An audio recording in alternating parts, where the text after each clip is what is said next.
Stacey David didn't disappear because people stopped watching him. He disappeared because the world of television changed around him. For years, he was the builder millions of car and truck fans trusted. Wild hair. Calm voice. Real tools. Real projects. No fake garage drama. Then, at the very peak of trucks, he walked away. No emotional farewell. No public feud. No scandal. Just gone. Most people assumed something had gone wrong. But what if the opposite was true? What if Stacey David saw where automotive TV was headed and chose to leave before it changed him? Long before cameras ever followed him around a shop, Stacey was already obsessed with machines. Growing up in Boise, Idaho, he wasn't satisfied with simply driving cars or riding motorcycles. He wanted to know how they worked. More importantly, he wanted to know why they broke and how they could be made better. As a teenager, he tore apart engines, rebuilt go-karts, worked on motorcycles, and tackled almost any mechanical project he could find. Every bolt he removed taught him something new. Every mistake became another lesson. That mindset shaped everything that came later. He wasn't someone pretending to be a builder for television. He was the real thing. And that made all the difference. But that wasn't his only passion. There was another side to Stacey that many fans never expected. Before becoming a television personality, Stacey also built a career as a professional musician. He moved to Nashville and worked as a guitarist, playing sessions and touring with different artists. At first, music and fabrication might seem like completely different worlds. But for Stacey, they were surprisingly similar. Every project had its own rhythm. Every vehicle had its own personality. He never looked at a truck as just metal and parts. He saw it as something with a story waiting to be told. That creative mix of mechanic, fabricator, musician, and storyteller would eventually make him the perfect host. But nobody knew that yet. The opportunity was still waiting around the corner. When Trucks launched in 1999, automotive television was still finding its identity. Viewers wanted more than polished commercials or racing highlights. They wanted someone who would actually show them how things were done. Someone who would explain welding, suspension, engines, fabrication, and bodywork without making them feel lost.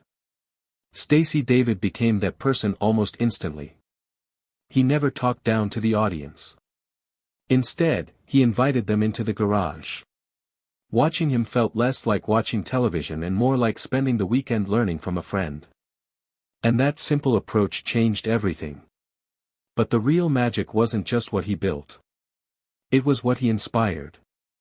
People didn't finish an episode thinking only professionals could do this.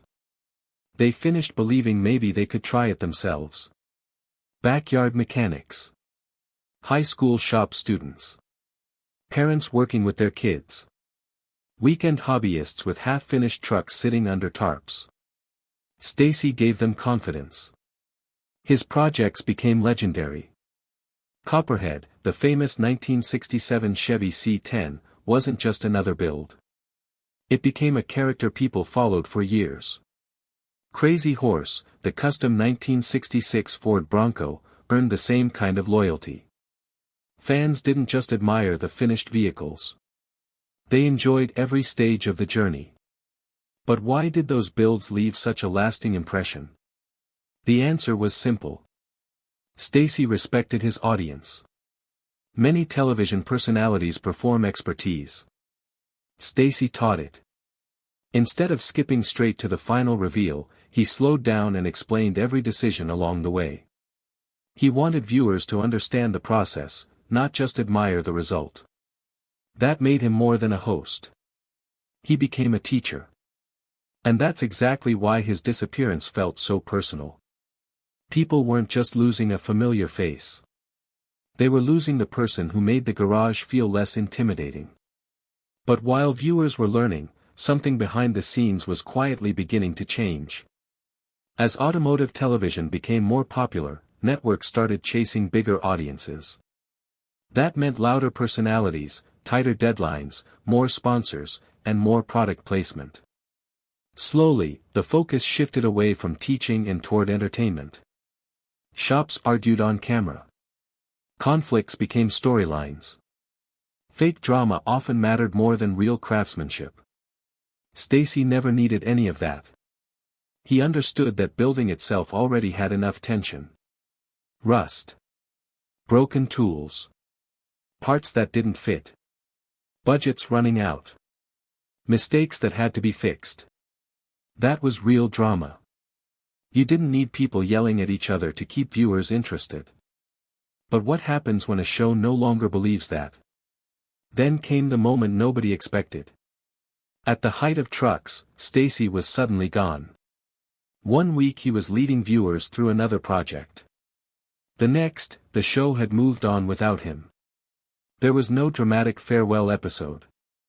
No emotional speech. No public explanation. Naturally, rumors spread. Had he been fired? Did he burn out? Was there some secret conflict nobody knew about? The truth appears to be much quieter, and much more revealing. According to the story repeated by fans for years, the direction of the show simply stopped matching Stacey's values. More sponsor influence. More polished production. Faster builds. Less time explaining the work. Less focus on education. For someone whose entire career was built on helping people learn, that wasn't a small disagreement. It went straight to the heart of why the show existed. Stacey had earned viewers' trust by keeping things honest. If that honesty started disappearing, then the show wasn't the same anymore. So he made a decision very few television personalities ever make. He walked away while the show was still successful. But here's the part that really stands out. He didn't turn his departure into another performance. Today, a move like that would probably lead to interviews, podcasts, social media feuds, and endless reaction videos. Stacey did none of it. He simply left. That silence said more than any public statement ever could. Fame had never been his goal. Building and teaching were. If television stopped serving those goals, then television wasn't worth protecting. Most people fight to stay in the spotlight. Stacey was willing to leave it behind. But did that mean his career was over? Not even close. In 2007, Stacey launched Stacey David's Gears. Many people called it a comeback, but it was really something else. It was a fresh start built on his own terms. This time, he wasn't just the host. Through his company, Rattletrap Productions, he became the producer, director, and owner. That changed everything. Nobody else decided how much teaching belonged in an episode. Nobody forced unnecessary drama into the story. The pacing, the projects, the lessons, and the tone all reflected what Stacey believed automotive television should be. Fans immediately recognized the familiar spirit. But Gears also gave him something he had never fully enjoyed before. Complete creative freedom. Instead of being limited to one format, Stacey could build almost anything. Trucks. Cars. Hot rods. Kit cars. Movie-inspired machines. Family projects. Restoration jobs. Educational demonstrations. If something deserved extra explanation, he could slow down and teach it properly. If a project had an interesting story, he could spend time telling it. The garage once again became a classroom instead of a television set. But success brought another challenge. Would he be tempted back into the same system he had already left? As Gears found its audience, larger opportunities naturally followed. Bigger platforms. Bigger budgets. More exposure. For many people, that would have been impossible to refuse. But Stacey had already learned the price that often comes with bigger deals. More money usually means more people making decisions. More executives. More marketing. More pressure to simplify, exaggerate, and entertain instead of educate. He had already walked away from that once. He wasn't interested in repeating history. Some viewers mistook that choice for disappearing. In reality, he had simply stopped chasing the loudest version of fame. To understand Stacey David, you have to understand how he viewed the garage. It wasn't a stage. It wasn't a place for scripted arguments or fake deadlines. It was a classroom. Every project existed to teach something useful. Maybe it was welding. Maybe wiring. Maybe suspension, paint preparation, budgeting, or simply learning how to solve problems one step at a time. His message stayed remarkably consistent through every episode. You can learn this.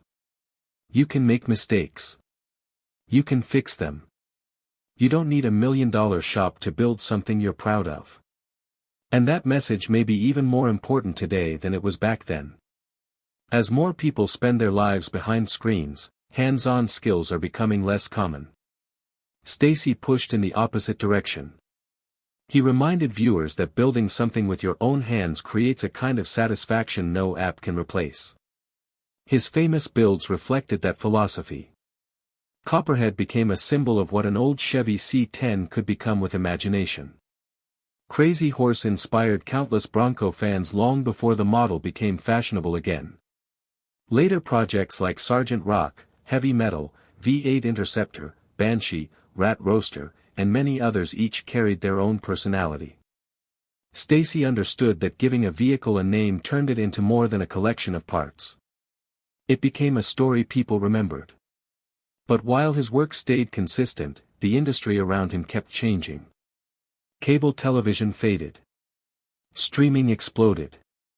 YouTube transformed automotive media. Social platforms rewarded fast edits, dramatic thumbnails, shocking reactions, and constant noise. In that environment, Stacey's calm teaching style almost looked old-fashioned. He wasn't chasing viral moments. He wasn't interested in fake outrage or staged disasters. He focused on craftsmanship, even if that meant reaching a smaller audience. Ironically, that quiet approach became one of his greatest strengths. Viewers trusted him. And in today's world, trust is becoming harder to find than horsepower. The truth is, Stacey David never actually vanished. Gears continued producing episodes, educational content, restorations, and new builds. Rattletrap Productions helped create well over 200 episodes. The work never stopped. Only the spotlight changed. Instead of being a television personality working inside someone else's system, Stacey became an independent builder working inside his own. The garage never disappeared. He simply stepped away from the circus surrounding it.